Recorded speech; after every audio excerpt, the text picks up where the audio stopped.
Welcome to the 757 Preps PD Picks of the Week show. We're moving into the Eastern Region final edition of this.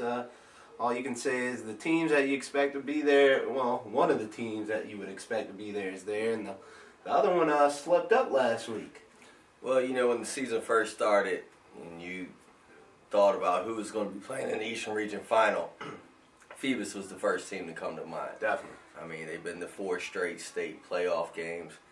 Not games, I'm sorry, but playoff tournaments in the past 4 years. And they look to make it a 5th this week when they play the Norcom Greyhounds. Yeah, I think this is their 11th straight region final. That's crazy, man.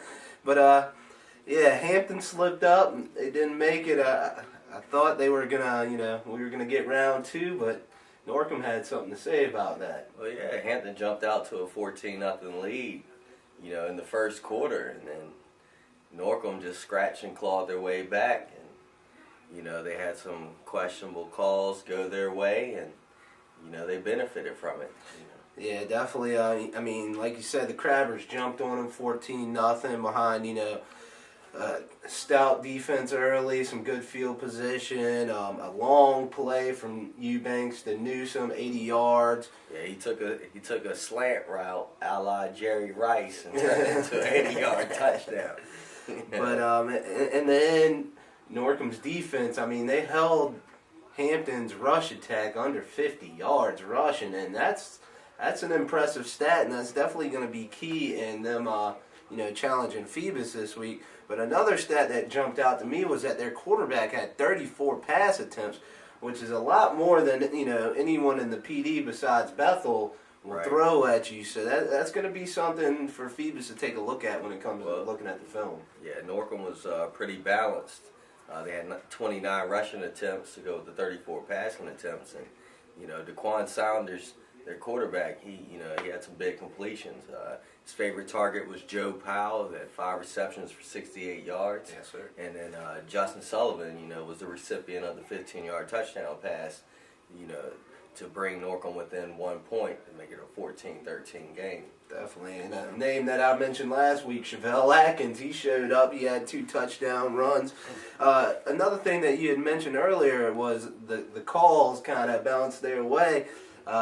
Couple of questionable calls. Well, a big questionable call, which was probably the turning point in the game, was on the punt return, where I guess it was never a return. Norcom punted the ball. It was a 40-yard punt inside the Hampton 5, and Mike Smith said that a Norcom player hit it at the 18-yard line, and then the referee said that the ball hit Deion Newsom's foot at the 4. Norcom recovered the ball at the 4. They were awarded the ball. And, Chevelle Atkins punched it in from there.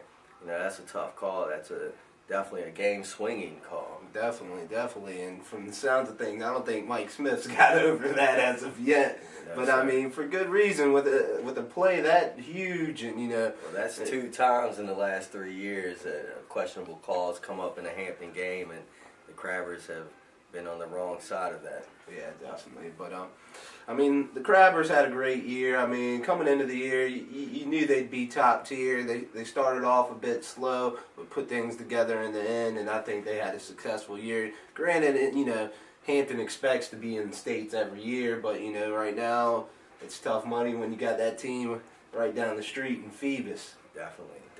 The Phantoms, they showed their resiliency this past Saturday night in a war with Lake Taylor. Yeah, I mean, first play of the game, Lake Taylor takes it, 65 yards on Brandon Moore off the left tackle. I mean, and he was just gone. And I'm sitting in the stands thinking, wow, I know Lake Taylor is not going to blow through Phoebus like this. Well, it was the first play of the game. I'd say Phoebus was suffering from a technical difficulty. They had a defensive end in the wrong gap, and the Titans were able to take advantage with Moore. He was a very fast, shifty runner, and he got through that open hole and he was gone. Yeah, there was definitely no catching him once he got in the open field. And then, Phoebus's offense struggled a bit to start the game, and then, they come down and score another touchdown. They go up 14-0. I'm like, this can't be happening right now. Yeah, Phoebus's offense, they came out struggling. Their first 5 possessions resulted in 2 turnovers and 3 punts.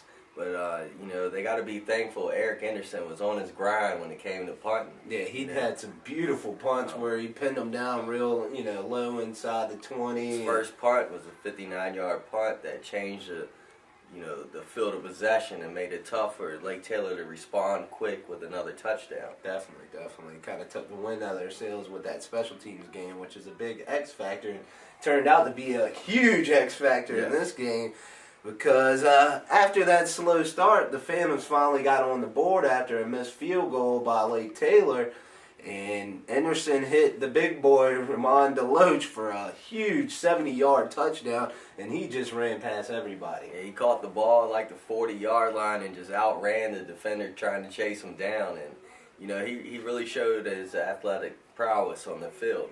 Yeah, a big guy like that, you wouldn't expect him to be able to leave, a smaller corner. You would think the smaller corner would probably have the better speed, but I tell you what, he got those long legs going, and there was no catching him once he was out there. Speaking of smaller corners, late in the game on a 3rd and 6, Anderson throws a jump ball towards DeLoach. He doesn't come up with the catch, but a pass interference call helped the Phantoms get a first down, and Tony Pittman carried it in from there. Yeah, that guy was a workhorse. He had 32 carries. The last 2 games, he's gone over 60 carries. Yeah, and speaking of questionable calls in this one, I know a lot of people have been complaining about that pass interference call you're talking about.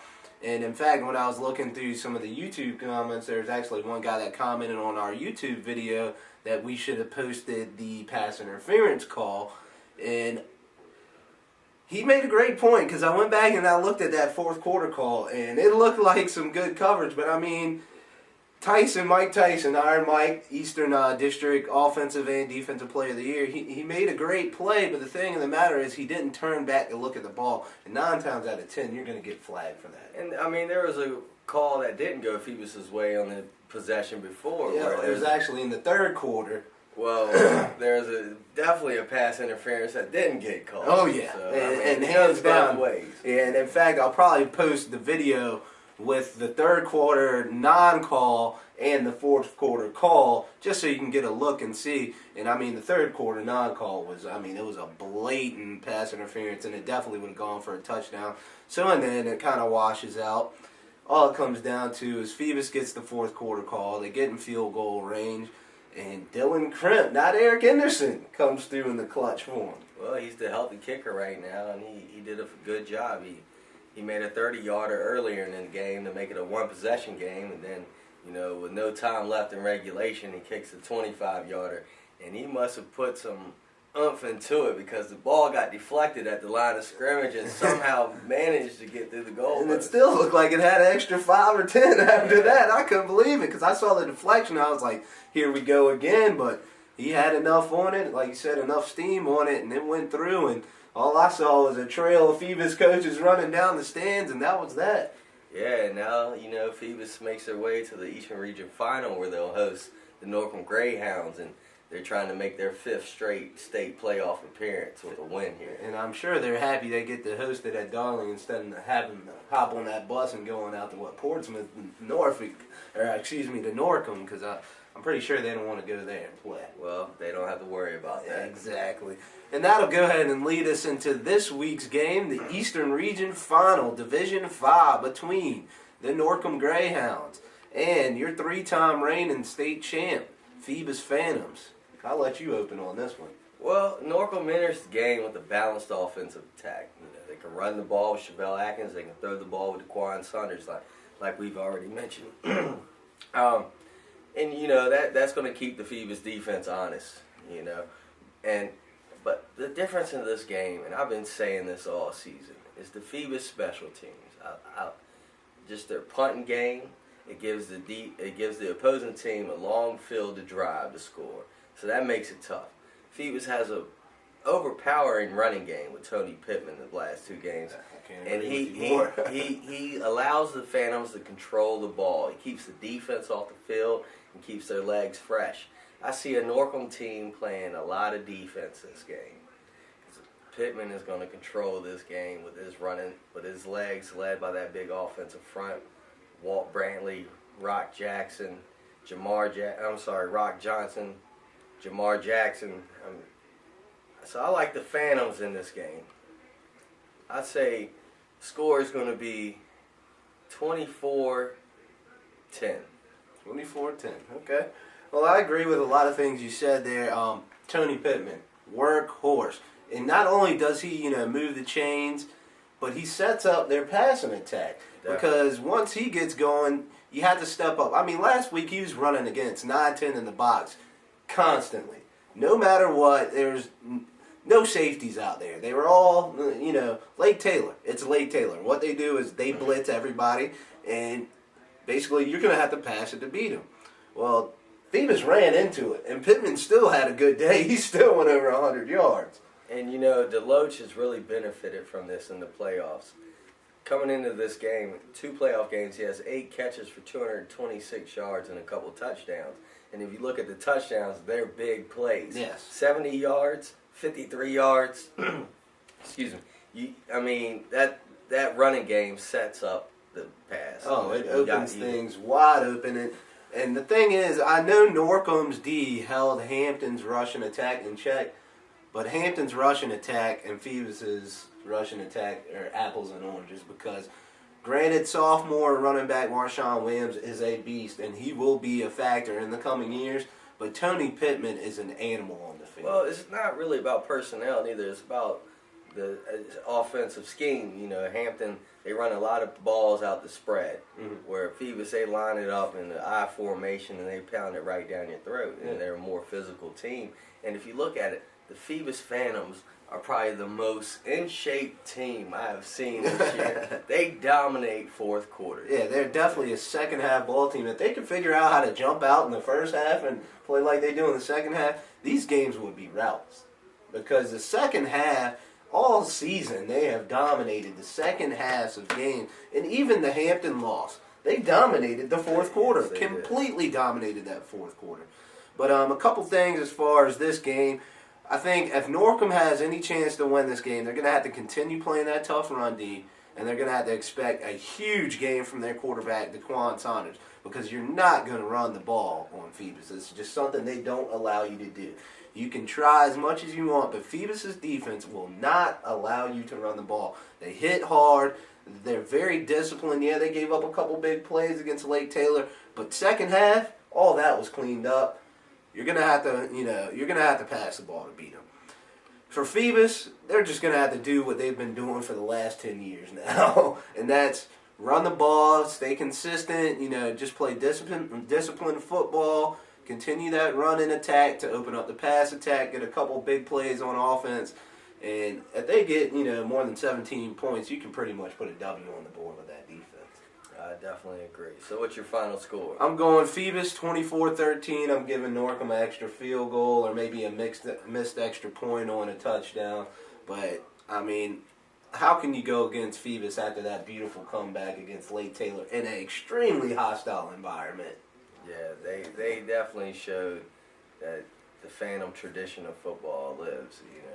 They came to fight, and they got punched in the face first, but they came back. They weren't no Iron Mike, and Iron Mike, he really, he couldn't go all 12 rounds. He's a little fella. For being the offensive and defensive player of the year, I expected a bit more, but Phoebus did a good job of neutralizing him. They contained him on offense. Defensively, he was in on a lot of plays. He deflected a lot of balls. But I'm talking about the real Iron Mike. I'm talking about Taylor's Iron Mike. But, he's an athletic beast. When we got there, I was like, wow, they've got a lot of tall, speedy-looking, athletic team.